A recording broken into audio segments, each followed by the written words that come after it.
elementos de jogos dentro da história. Eu uso a gamification dentro dos meus cursos e às vezes até nos meus conteúdos, mais nos meus cursos.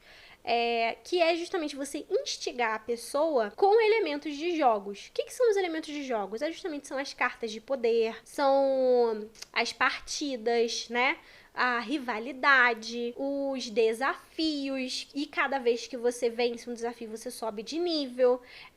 Isso é o pensamento de jogo. Isso tem cada vez mais sido usado justamente por entender o quanto essa visão de jogo faz a pessoa ficar mais interessada. E eles levam isso pra dentro da história. Aí, só isso já quebra, por isso que eu deixei até pro final, pra não ser tão diferenciado logo de início. Só isso já quebra completamente o que é Kaguya-sama. Imagina você com uma comédia romântica, onde realmente o narrador é o cara que ele narra como se estivesse narrando uma luta de ringue. Os protagonistas, em vez de se darem flores e etc, que bonitinho, na verdade eles estão travando uma batalha mental, altos cálculos lógicos ali, lógicos mentais, pra mentalmente manipular o outro, para que o outro faça, só que como os dois são inteligentíssimos, fica aquela jogatina.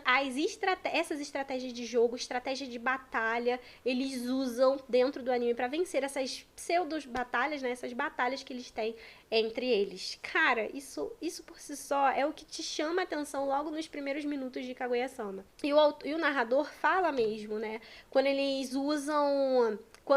usam algum artifício pra vencer, pra virar o jogo, tipo o jogo de dama, quando alguém movimenta uma peça e passa pro outro, toda vez que alguém usa esse artifício pra virar o jogo pra outra pessoa, né, ou seria pro par, que seria o par romântico, ele usa uma carta e o narrador explica o que é essa carta, a carta aparece em mente, todo o visual e com base nessa questão de jogo. Então, você trazer um elemento que não é convencional, definitivamente não é convencional para dentro de uma comédia romântica, e trabalhar com ele de uma maneira não convencional. Porque, olha só, pegar esse jogo e transformar justamente esses elementos românticos que seriam clichês, né? Tipo, sair, chamar pra sair, fazer cara de choro, não sei o quê. Usar eles de uma forma sátira, né? E como elemento da narração da história, é diferente de se você pegasse um casal e que eles fossem gamers, né?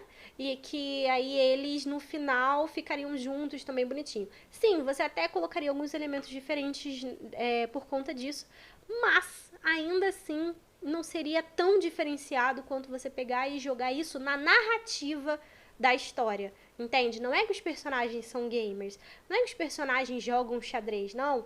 Esse elemento está embutido na narrativa da história. Isso é fantástico.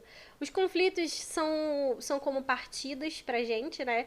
É como mais ou menos se falasse assim, quando cada vez que Naruto fosse enfrentar algum vilão, surgisse o narrador falando o nível de poder daquele vilão, que ele vai enfrentar assim de uma forma bem fight. E isso é engraçado dentro do anime. As pontuações também.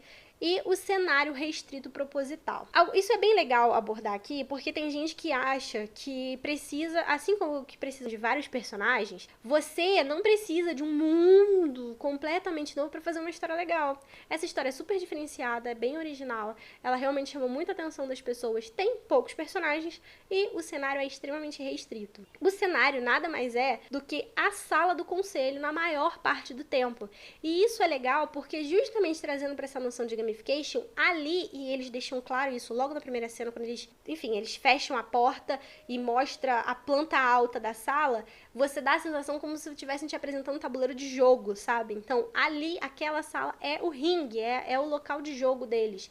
E a maioria das cenas é ali. Uma ou outra aparece, né, eles fora e tal, mas a maioria das cenas é ali. Então o autor não pega pesado nessa questão do universo e etc, até porque se passa nos dias de hoje, é normal. A questão mesmo é a narrativa, a comédia. Se você consegue pegar alguns elementos e se aprofundar neles, você não necessariamente precisa ter um mundo mágico, um mundo completamente novo, para ter uma história boa e que chame a atenção do seu leitor.